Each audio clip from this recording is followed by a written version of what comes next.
Welcome to the fucking Tech Dad pod. Yeah, that's the first time you've done it.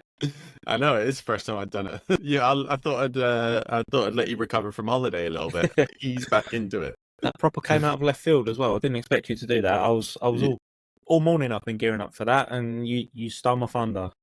Oh, do you want to say it as well? Nah, no, you got it. You got it. It's good. Hello, mate. Welcome back. Welcome back to everyone. How was your holiday? It was good. It was good. I'm refreshed. Yeah, there's not much else to say. I guess that's the whole point of a holiday, right? To be refreshed.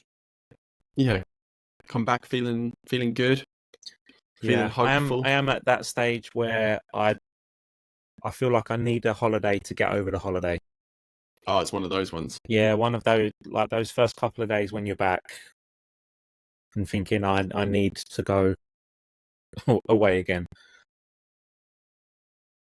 Yeah. I need a holiday too. I need some time out. Just need some time out, I think. How are you? How are things? Yeah, good, man. Work is getting hella busy. We're approaching one of the major events in our ecosystem in a couple of weeks' time, so it's a little bit crazy at work for that. But yeah, no, I've had the last 2 weekends. This whole co-parenting thing, had to do a couple of weekend swaps and what have you. So I've actually had the last 2 weekends without the kids. But yeah, I had a nice weekend. Had to go. One of my best mates is getting married in France in a few weeks' time, so I had to go and buy a black suit. Like black suit, is that a thing? I don't even know. But yeah, I had to go pick myself up a black suit. So I went into Cambridge, took a little mosey on in there with my partner on Saturday, and then Saturday night, I'm wearing a UT shirt for anyone on the YouTube biz. UT had their first game of the season on Saturday. We blew out Colorado State 52-0, so I was pretty buzzing about that. So feeling pretty good. Nice. Feeling pretty damn good. So yeah. Awesome. I'll be honest. American football, I've never got it.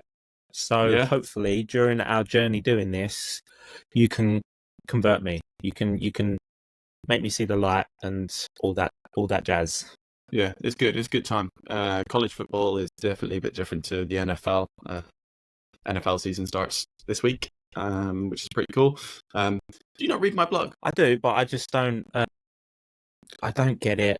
I'm not gonna lie. Don't give a shit. It's fine. It's not that I don't give a shit. I don't get the sport. Yeah.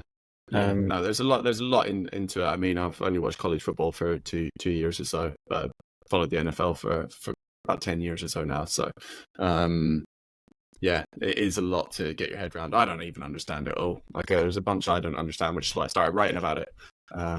Just to be like, I'm fucking clueless. So. You know what? What? Speaking of sports, me and Jaden went to the football on Saturday. We saw. Oh yeah. West Ham play Man City. Did you lose? My team versus his team. My team lost.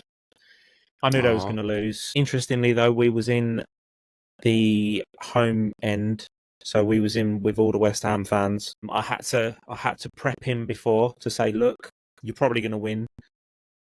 Please don't celebrate the goals. I don't need to be getting into any fights today. You need to be gracious in victory. And he was really good. He really enjoyed it. Yeah, so my mum arranged all of the tickets for us, which was nice. So nice. That's good especially for our relationship. It's kind of on the mend, which that's nice. Which is good. Yeah. So yeah, we had a nice day. Good. That makes me happy, man. Yeah, it's nice. No, thank you. Excuse me. That's nice to have that. Nice to have that experience. Yeah, it's funny you said that. I'm not a big soccer guy, football guy. Well, I don't know. I just call it soccer these days because I'm so into American sports. But I'm not a big football guy. But my eldest son, his mum's boyfriend took him to Cambridge United a couple of weeks ago for the first time as well. So he had his first football game in the stands. 4-4 draw, Cambridge United playing Blackpool. So he was pretty stoked with that. Nice. Considering apparently Cambridge United were down 4-1 at one point as well for them to come back. I think he got his money's worth for his first game. So yeah, eight goals is a lot to see in your first game. Yeah, so I think he did get did get the caveat. It's just like not every game is like that, you know. So yeah, no, it's pretty stoked for him. He came back with a new Cambridge United shirt and all that kind of jazz. So yeah, it's cool. It's cool. Yeah. Awesome. Actually, on the football front, I am going to be doing some coaching courses. Oh, yeah. I am. I've decided that. So since I stopped playing football, how many? I can't even remember how many years ago it was. It's not been that long, but I just miss it. Yeah. And since Jaden started playing, I'm kind of getting more and more into it again. And I just thought, you know what, I'm gonna do some coaching. And I mean, there was two reasons. The first was that I thought, well, I can help his team with some coaching if I learn more about it. But then I also thought, well, if he wants to play football like for a career, if I do some coaching stuff, I can kind of help him in the right way, and kind of build him up in the ways that the actual coaches kind of look for, if that makes sense. Yeah, it does. It Yeah. does. Yeah, I think that's an interesting thing actually, because my eldest he's about to go into year one or first grade for the Americans, and he plays every Saturday morning, goes training. So I mean that, you know, a bunch of nearly 6-year-olds running around is a little bit different to 12-year-olds or 14-year-olds running around and what have you. But it's interesting on my weekends when I take him. Like I like watching him and kind of seeing what they do, but I've got no clue about how any of this kind of coaching works and what the right thing is to do to not become one of those, you know, like sideline dads kind of thing. You know, Yeah. I don't know nothing about football, like, you know, telling him to like get stuck in, or like, you know, I don't know. I think for me, I think the biggest thing is supporting him and being there for him and encouraging him in the right way, especially when I have limited knowledge of the sport and how it's coached and even played really. So yeah, but yeah, trying not to become a sideline dad for a sport I know nothing about it's a little bit of a challenge for me. Yeah, Jaden's team's got a lot of those. Yeah, It's actually more mums than dads, which surprised me a little bit. really. Yeah, I don't know why it surprised me. Oh, well. Yeah. Anyway, there you go. Speaking of having a son that's about to start another year of school, it's that time. It's that time. it is that time. Yeah. It's How that you feeling time. about it? It's the time all parents either can't wait for or they dread. There doesn't seem to be a grey area. I can't wait because I know how important the whole structure, just around life in general is. School provides that. Yeah, routine. Yeah, I think routine is so important. Definitely.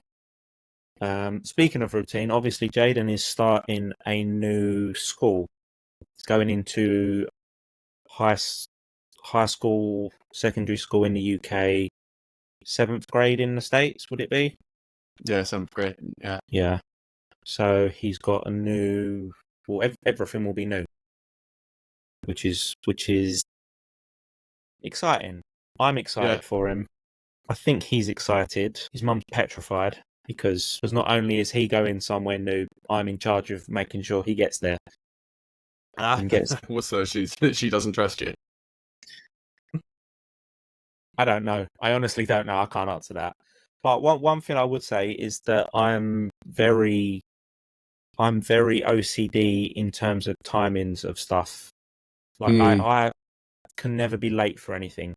I'm a little bit like that myself. Yeah, I'm one of those. So this morning I literally, because also he wants to start doing little workouts in the morning because he wants to get a little bit stronger for football, and at his new school he'll be playing other sports like rugby and stuff. So yeah, good lad. Wanting to get stronger it makes sense for him. So he said he wants to start doing like little sort of workouts in the morning. So I said, yeah, that's fine. We can do that. What type of workouts? Are you just gonna have him on body weight workouts? Yeah, it'll only be body weight stuff like squats and planks, maybe press ups. if he can do them, which I don't think he can. Yeah, well, you start somewhere. Yeah, yeah, exactly. You don't want to put too much stress on a small body like that, do you? No, definitely. Not But ready for it. because Not ready for that. of that, I started working backwards with him on, because he was worried about having enough time in the morning. Yeah. So I just literally wrote out a little schedule for him and how long it will take him to do stuff. So his school starts at 8:30. So I said, right, let's work backwards from that. Give you 30 minutes to get there. That's 8:00. How long is it going to take you to get dressed? Probably at the start with about half hour, because it's a proper shirt with a tie, although it's a clip-on, but he's still... Shirt, tie, blazer, they're one of those schools. Yeah, one of those schools. I think a lot of schools going that way, actually. Yeah, I'd never had that as when I was at school. It was polo shirt and sweatshirt, and that was it. Yeah, but I do like the fact that the tie that he has to wear is a clip-on tie. That does seem to make a massive difference, rather than having to get him to try and tie a tie every morning. Yeah, I don't think tying a tie is a good skill to learn. It is a good skill, but I think at 11 you don't need it. Yeah, it's, find it interesting. School and routines and things like wearing a tie for like grammar schools and things like that. I think it would have been for us, where blazer and tie was part of the uniform. School was designed to help get you ready for the workforce. You know what I mean? And how much, like, we work in tech. Like, I'm sat in shorts and a t-shirt right now. So yeah, now the workforce doesn't, unless you're a banker, you don't need you probably don't even need to know how to tie a tie. Banker, lawyer, whatever. Do you even need a tie for interviews anymore? I don't know. I think it depends where you're interviewing. I mean, I would, because I actually quite like dressing up in a suit and tie and looking. Also, I look very good in a suit and tie, so that's part of it. I bet you Not gonna lie. You scrub up good. I do. So part of it's my own ego, but I do like. At least you're honest. Yeah, I'm modest. You know what? You are the most modest person I've ever met in my life. No, so it's interesting. So that transition, especially, so going into year 7 or 7th grade, a school switch like that is you go from. I remember when I was in school, they described that to us back then as going from a you're the biggest fish in the pond to being the smallest fish in the pond. That's like a big transition, I guess. Yeah. The equivalent for the US folk, that would be like going from middle school to high school, Yeah. Kind of. And yeah, it's a big transition, a lot of change. You kind of go from a small school, big fish in a small pond, to a small fish in a big pond, as well. Like that's. Do you feel like there's had to be anything that you've had to say to him to prepare him for that, or like, is he excited about it? He's excited about it. He seems to have a hang up on the amount of homework he's going to get, which I kind of understand, but I don't think it's going to be as much as he thinks it's going to be. I look back at school and I was just like, when you did get homework, if you got homework from all your classes in 1 week, you were like, I want to throw myself off a cliff. At the end of the day, I think like 30 minutes per class is like a week is like pretty average. I think it's something that there is like they do have a rough number in minutes on how much homework they'll get. So it's probably something I could sit down and work out. But I just think he needs to accept that in life you have to do stuff you don't want to do. Yeah. It's just part of life. So the sooner he realizes that, the better. Yeah, that classic adage, you get out what you put in. Output is directly proportional to input. Exactly. Then you learn how to be smarter about the input to generate the same level of output, whether that's in time or effectiveness or getting better output for the same amount of time. You know what I mean? Yeah, definitely. Yeah. He probably doesn't realize it yet, but he also has the advantage of being able to use things like generative AI to help him with his homework. Are they? It's an interesting one. It's like the school or anything set any guidelines or boundaries about that, or are they using like AI generated content detectors or anything like that? Because I've used them for posts, and I guess the more you use it, the more you realize could potentially have been written by AI. Like it's really funny. I'm on the board for a tech community conference in my local area, and we were reviewing speaker submissions last week. And one of them was quite clearly written by AI, but we knew it was written by AI because we're used to AI outputs. And we were just like, do you think they would have tried a little bit more? So I don't know. Is that something that the school are going to have to like self-police based on their experiences using AI or whatever? Yeah, I don't know about that. It's a good question. Yeah, they've not actually said anything about the use of it. But my actual thinking was more because I'm probably one of the few in tech that's trying to embrace it more than a lot of people. Like I'm always trying to see the benefits of it rather than a lot. Like there's so many people out there trying to look at the negatives, and obviously there are a lot of it. But yeah, so what I was kind of referring to with generative AI for his homework would, because he not struggles, but he's not the best at maths, and that's obviously just going to get more difficult going into secondary school. That's just the level increases. That's just how it is. I like that there are a lot of generative AI features now that can kind of help you learn. So it could be a case that if he's stuck on, I would actually use it as an example for myself because I still to this day can't do long division.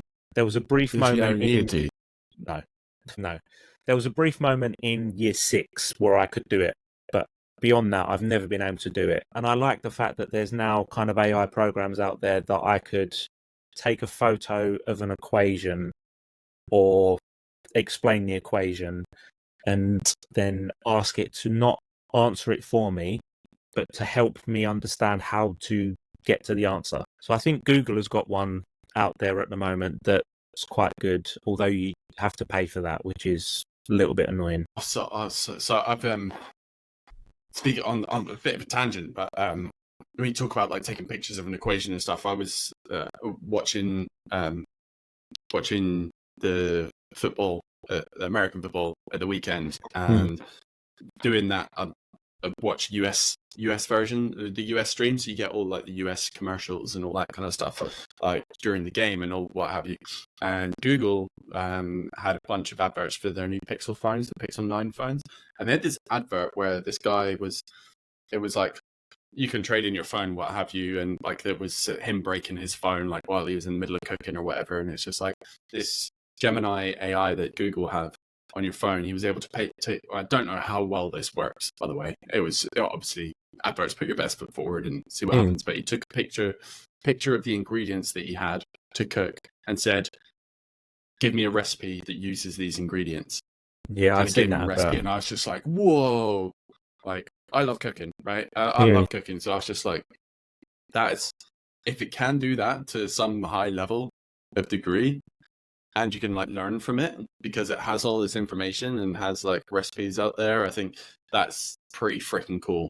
And I guess the one not drawback maybe, but you know, it could be a drawback or it depends which way you frame it. But it could highlight if you want to get creative and inspire like your own creativity. Yeah, like it gives you a baseline to work from. And like, what if I added this or what if I took away this and like how would that change things? So it gives people the immediate baseline that people have is so much more to work from or deviate from in new creative ways, and I think that might be quite interesting to see what comes from stuff like that, you know.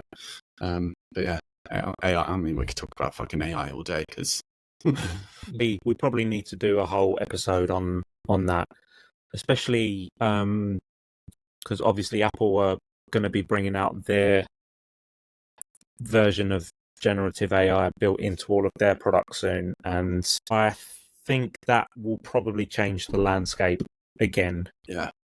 Especially for things like I know you said about the AI detection stuff.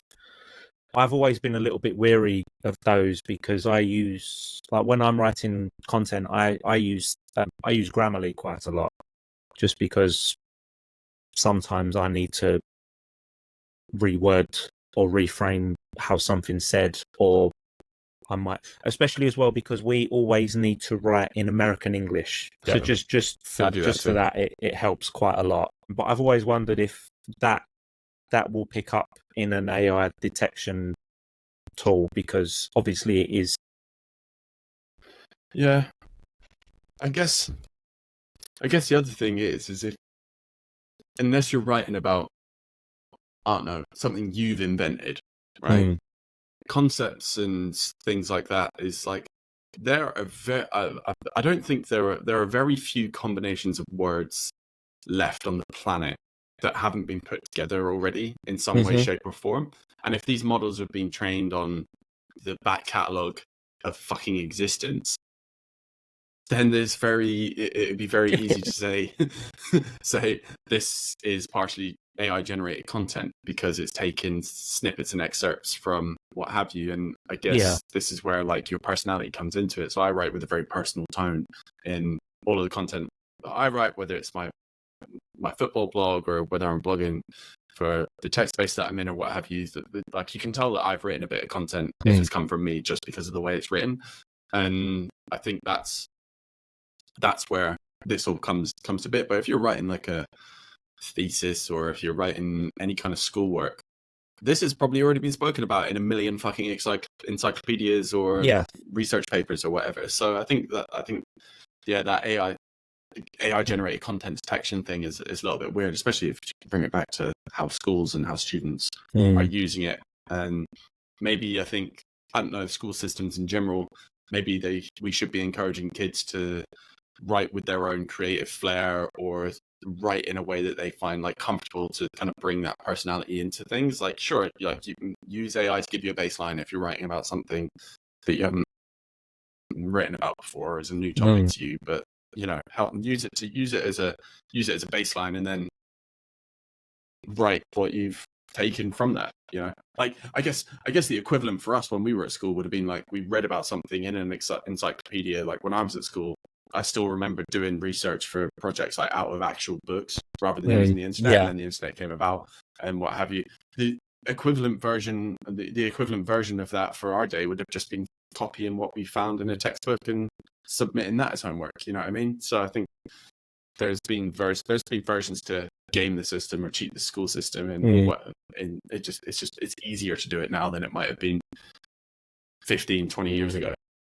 Yeah, that's true. But yeah, that part of it that's actually something I'm not worried about for Jaden, because his imagination is wild, and he's always been very good at any sort of creative writing and all that kind of stuff. So I don't actually think he'd want to use those kind of tools for anything where he can be creative. I think, like I said, with like the maths examples, if it can help him get to an, I mean, he did used to. This was even before generative AI was a thing, but he used to come in from school. He'd normally get homework on a Monday. He'd go straight upstairs, and he'd be done with his maths homework in like 15 minutes. He was actually just going upstairs and asking the Alexa in his room what the answers were. And I thought, I can't really, what can I say to that? Like, you got the answers. Yeah.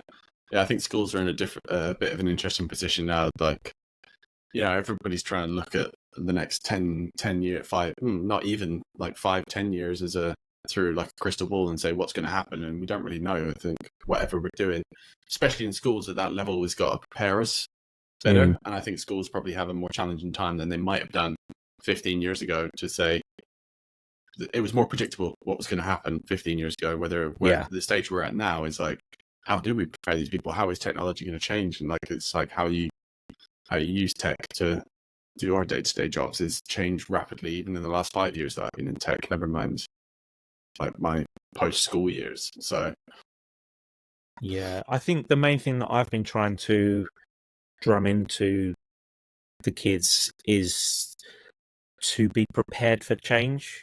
Because, I mean, if there's one thing that humans as a species has always struggled with, it's change. Yeah. So I just think just preparing them for the fact that things change all the time. And especially, like you say, in the last 5-10 years, things have changed, and they do change now more rapidly than ever before. So as long as they're kind of accepting of the change and kind of embrace it rather than fight it, I think most people will be okay. Yeah. No, I agree. So he's got his uniform, he's got his shirt and tie, whatever school equipment we talking. He's got all the usual backpack, pencils, pens. Although I did have an interesting conversation. So I'm starting to realise that he's not as streetwise as me. I knew anyway, but I'm seeing more evidence of it now. So he got all of his new pens and pencils and stuff, and he was putting them all in his pencil case. And I think he's got like 3 quite smart pencils, something like that. And he put them all in his pencil case. And I said to him, "Don't take all 3." He was like, "Why?" I said, "Because someone will ask you to borrow one and you'll never get it back. Whereas if you've only got one, you can just say, I've not got a spare, so sorry." And I couldn't argue with his response either, because he flat out just said, "Well, I'm just not going to let anyone use my pencils." It's like, okay, Right. Okay, fine. But I've prepared him for the fact that will happen. That someone will, like, kids always try and take each other's stuff. That's just life. And as long as he's got a plan for it, that's fine. I've found it fun. What was your experience at school? Because I remember, like going into new school, like Jaden, like had the pencil case, had like, you got your fresh strip pencil case. Like pencil cases were a big thing, like how cool was your pencil case? Same went for your backpack, right? Like how cool was the thing that you were taking to school, and like you were hyper prepared. You had all the colors, you had all the pens, every color, the protractor, the maths equipment, like everything got to that. And I was that in in year 7, and then by the time I got to year 11, I was just like, I had my books for each lesson and one pen thrown in the bottom. Year 11, like that was the transition that I think a lot of people went through. Yeah, what was I like? I mean, I always needed the big school bag just because of having football. Yeah. A lot of days I would need my kit and my boots in my bag and stuff. And I was always one of those kids that got taken out of lessons early because there was a school game across London that we had to get to. Yeah. So one of those superstar kids that got to leave and throw looks at all the other kids who had to stay in class. Me too. I was captain of the rugby team, mate. So I'm well with you. That feeling of walking out of class so smug that you were missing lessons was quality. Yeah, I loved it. Yeah. No. Yeah. Getting a backpack big enough for my rugby kit and stuff. Like when I had a game, or I had like PE days, like stuff and everything in my backpack. Like the amount of creases that I used to have with my shirts and stuff. Oh dear. Yeah. He's getting.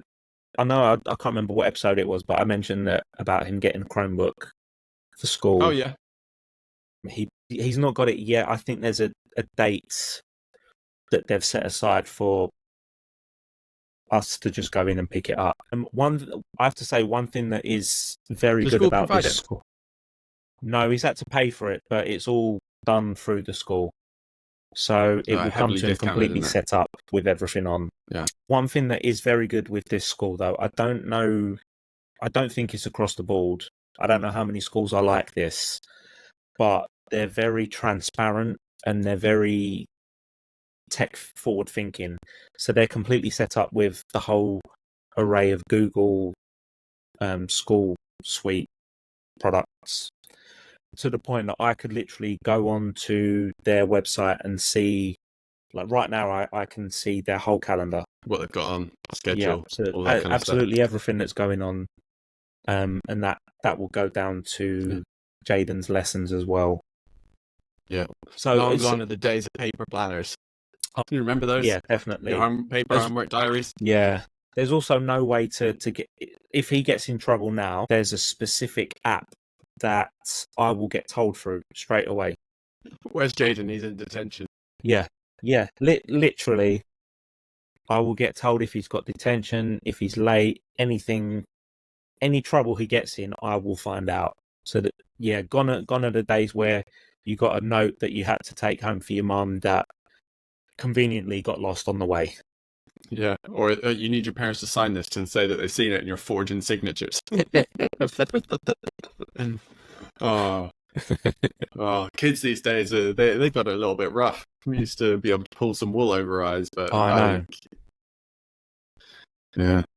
Yeah. Oh, the good old days. The good old days. I mean, yeah, I barely had a mobile phone when I was at school. I mean, I think, did we talk about this on one of the other episodes? I had a Nokia 3310. Yeah. Yeah, you know what I mean? And then gradually, Motorola flip phone, those Sony Ericsson Walkman phones that used to be all the rage, had a couple of those. And the Sony versions of those, Express Music. Remember those?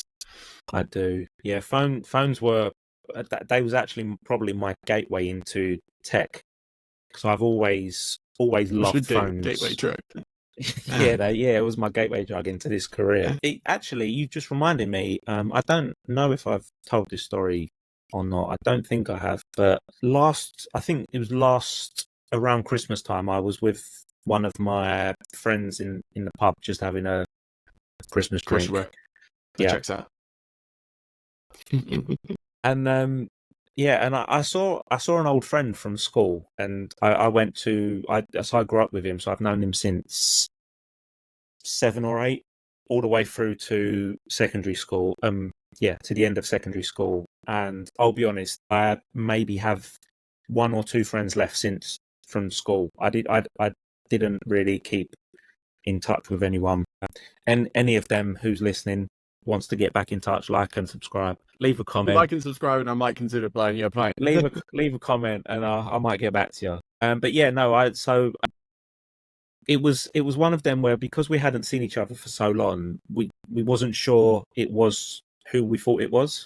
But he eventually came over and asked, "Are you Andrew?" I was like, "Yeah." And he said, "Oh, it's Ricky from school," and we had a little catch up. But when he asked what I did, and I told him, and he said something that no one's ever said to me before or since. But he said, "Oh, you was always going to end up in tech," and I just thought that was really interesting, especially from someone that's known me for such a long time. To say that, I just found it really, really interesting. Yeah. Did you even with that, and you say you were that finds your gateway? Did you think you would end up here? Did you have any idea that tech was like a career that you could do? No, especially because let's be honest, the sort of tech that I'm in is not the sort of traditional writing code kind of tech that most people associate with the tech industry. So the fact that when I was at school, what I do wasn't even a thing. I think that's the biggest thing for me, was that it just didn't exist. So I couldn't plan to be in something that wasn't a thing at the time, if that makes sense. Yeah. Yeah, no, that's fair.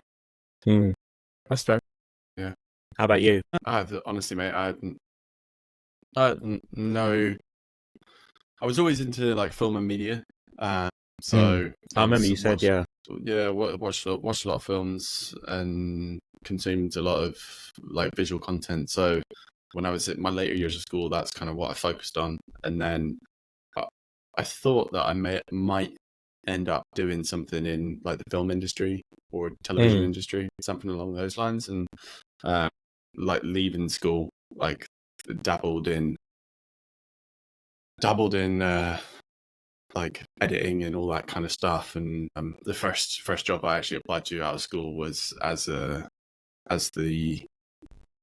media tech for the high school that I went. I didn't get it. It went to somebody else. And but I was always writing, so I was always pretty good, like in like English classes and what have you. And like I've quite enjoyed writing. And then film and media, you get taught to like write and analyze things like objectively, and I enjoyed writing about it. I wrote for a local film magazine that was tied to what my film teacher at the time said.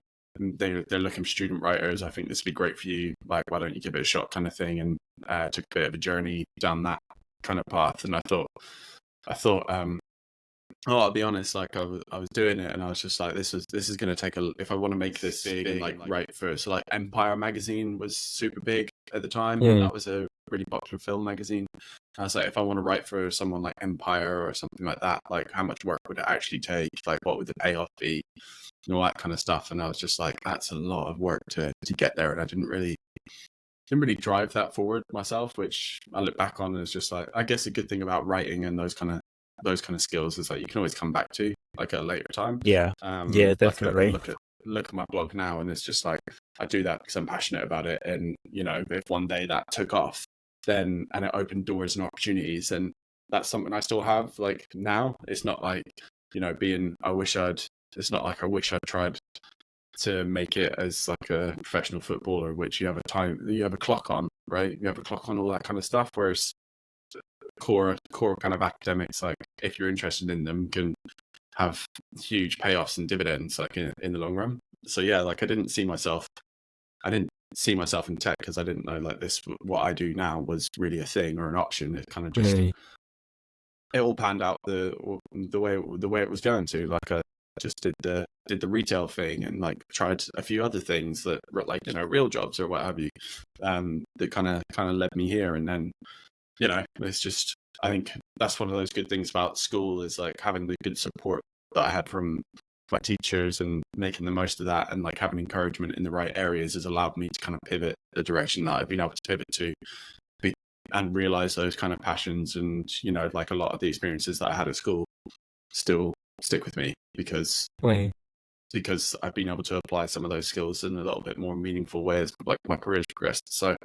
yeah, I think those, like, I never wanted to be like a doctor or, any of these kind of things that a lot of people like have aspirations for. Like, I knew that just wasn't me.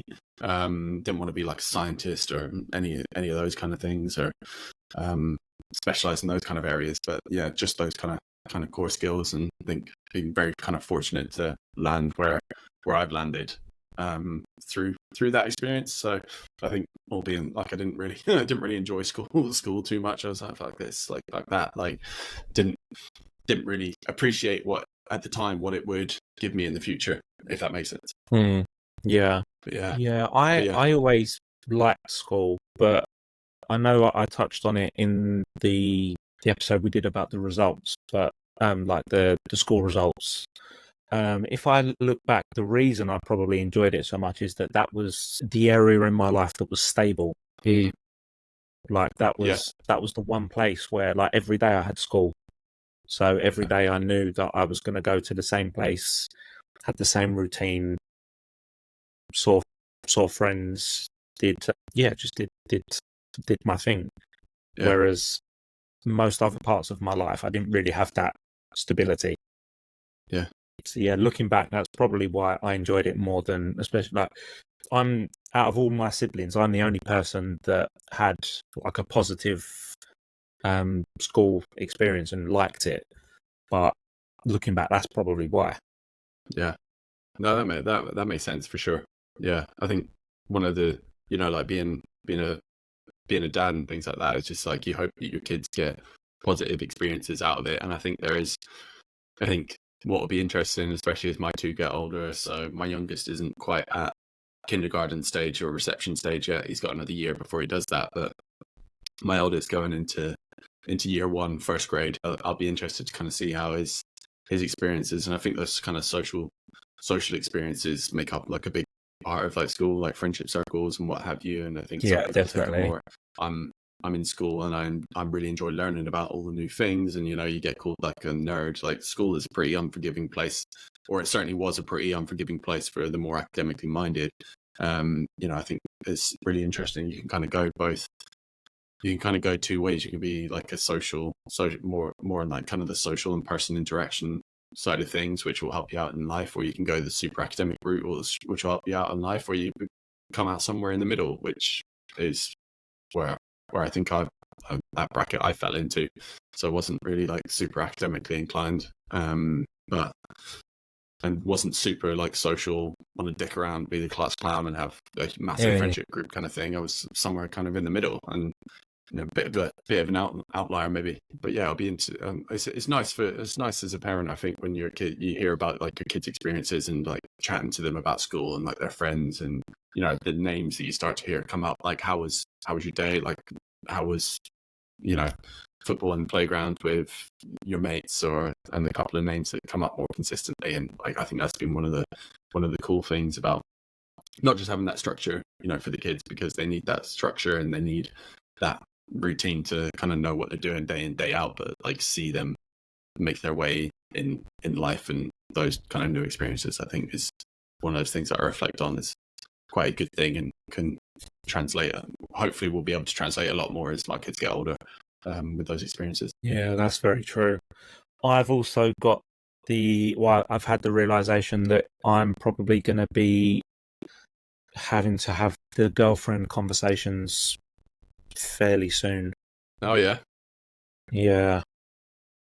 Which I don't know how I'm going to handle. Yeah. Because I would like to handle them in the right way, but knowing how loose I can talk sometimes, that might not happen. Yeah. What if you're anticipating that happening soon? Is that did you start early with the whole girlfriend thing in school? Yeah. Year 7, I had my first girlfriend. Although saying girlfriend, it wasn't actually a girlfriend when you look back. It was just a friend that you spent a little bit more time with, who was the opposite sex. That was pretty much it. Yeah. No, I think it kind of starts rapidly, and like playground politics is it gets a little bit different at that stage, and then you have girlfriends, boyfriends, like with varying degrees of seriousness, or like how and some of them last a couple of weeks, some of them last a couple of months, and it's one of those weird ones. Yeah, I don't envy you, mate. Yeah. Oh dear. But yeah, back to school. I'm excited. I'm excited for the kids, and I think Godspeed to anybody that's a teacher out there listening. How was your whole routine look when he's back at school? Does it change massively? Not especially like throughout the summer, like the couple like summer camps and things like that. But in terms of them like being out of the house and like doing stuff, they were with a childminder most days, or for the bulk of their routine they were still out of the house at the same amount of time, so their routine for me wasn't that impacted, because they still got to be picked up at the same time from a slightly different place, but so, and then in the morning drop them off at a similar kind of time to what school was anyway, so that's not going to change. But I think it's just that when it comes to like the routine, like it's a little bit more rigid during term time and what have you than it is otherwise. So yeah, not too difficult, but yeah, like I think having the things to like talk about, I guess, with the kids, and like understand, like I guess what kind of school gives you is like you see routine wise, you like see a little bit more shift in their development, maybe. Like yes, they've enjoyed the downtime, but I think any parent can appreciate like when you get to like the last week or week and a half of the summer holidays, you're just like, God, I'm so ready for them to go back to school, and they need to go back to school because they're getting like cranky, or they're starting to grate. Maybe they're starting to grate on you a little bit more. That's a mess. Yeah, mine did. Yeah, I think that's normal. And that's natural. Yeah, it's just like I love my kids, but God, they get on my nerves sometimes. I do. Yeah. So yeah, no, it'll be good. And it'll be good for them. Be good. What you got for us? Got an interesting one. I mean, I always say that, but this was different to anything that I'd seen, and at first it made me laugh. I'm not gonna lie, because I'd never actually put too much thought into this. But yeah, the question this week, the heading just made me laugh. Exercise for holding toddler longer. I'll just read it off. Hi guys, 28 male with a 2.5-year-old boy. He's a classic whingy toddler who has just grown a hatred for the buggy. This means I have to carry him around most of the time. He's just gotten so heavy now. So I'm not that weak of a person, to be honest. It's the stamina of holding him for a longer period where I fall flat. Are there any good exercises I can do to increase my stamina of holding him for long periods? And you're probably can relate to this more because you're two closer to that age. Yeah. All right. So it's 2.5. Fucking put him down. I'm not gonna lie, I didn't expect that. Put him down, get his ass to walk. I'm sorry. Right. I'm actually, you know what? I'm not sorry. Like whoever has asked this question, like I appreciate where you're coming from, right? You wanna get him around and what have you. But a 2.5, like I have a 3.5-year-old, right? And at 2.5, that's when they want to start getting out of the buggy and what have you.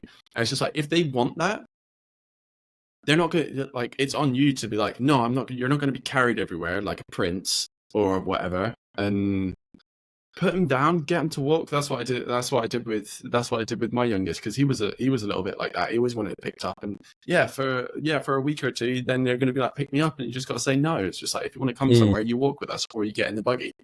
And then soon enough, they get tired of being in the buggy, and then they're like, oh yeah, I actually would prefer to walk because I'm getting antsy or whatever, and I know I'm not going to be carried. So, but if you want to, maybe I'm a bit of tough parent, in here. If you want to carry them and if you want to cuddle them, like you can do that. Like if when those like strong men carry those big, like granite balls or whatever. Yeah. Like if you want to carry your kid for longer, like go and train with those guys. You know what I mean? But at the end of the day, put your kid down, get them to walk. You know, you can. There's plenty of opportunities to cuddle with them on the sofa or whatever. And if you want to carry them more, then sure, then yeah, go and. But like my advice to you is like, if you don't put them down now, then you're going to shoot yourself in the foot for 6 months' time when they become, you're just delaying that progress that they're going to be making in their development and like their walking and their social interactions, whether you're out at the park or what have you. So yeah, my advice is put him down, get his ass to walk. And probably protect your back a little bit as well, man. Yeah, that's very true. My take on it is, I totally agree with everything you just said. When I look back, though, for me, it wasn't so much wanting to carry, or they weren't asking to be carried everywhere. For me, it was more a case of I always want to be able to physically pick them up, regardless. Right. So I see that for sure. Yeah. So when I think back, around when Jaden was born was probably when I started being more serious in going to the gym and stuff. Partly was probably just to get out of the fucking house, away from a screaming baby. But also I always wanted to just be, to make sure I'm strong enough that I can pick the kids up, and also I've always wanted to be able to pick them both up at the same time if I need to. So because of that, I tried to make sure I was strong enough to do that. So yeah, there was. I think a lot of it was on. I focused mainly on kind of leg strength and stamina.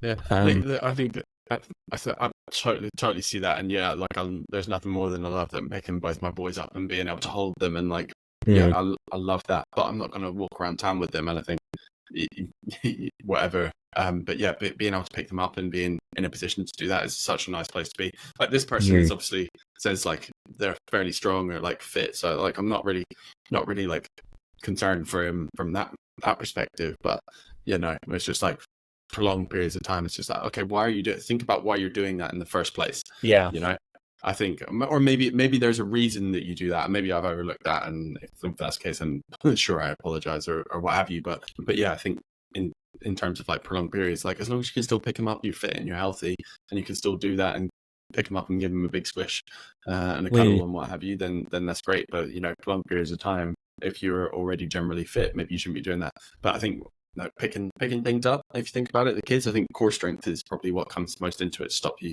like leaning over and hunching. I think if you have good core strength, then you're probably going to be in a better shape. Yeah. So yeah. Yeah, especially for stamina. So yeah, do your planks. Yeah, I mean, first of all, put the kids down. But if you want to carry them, do some planks and do some squats. Actually, I just thought of another one that I can't remember. I'm gonna quickly find what they're called because wall sits. They're called. I mean, they're called various different things. But it's for any. On the video. I'll try and find a picture to put up. But it's essentially doing a squat, leaning against the wall, and holding it for as long as you can. So that will do legs, that will do core. It will hurt like a motherfucker, but it will improve stamina in this kind of thing. Nice. Good advice. Good advice. Well, there you go. Hopefully that answers your question, anonymous Reddit person. Andrew, thank you so much. It's good to see you back at home. Good to be back.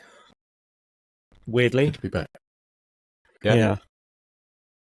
I see. Actually, I'm going to touch on one more thing, sorry, that kind of relates to the question. Where we go to in Spain is quite hilly. So there was a point, we was walking back from a breakfast in the town, and a lot of it was just an uphill walk. And Amelia does not like to walk, which is fair. She's 8 and she just was on holiday.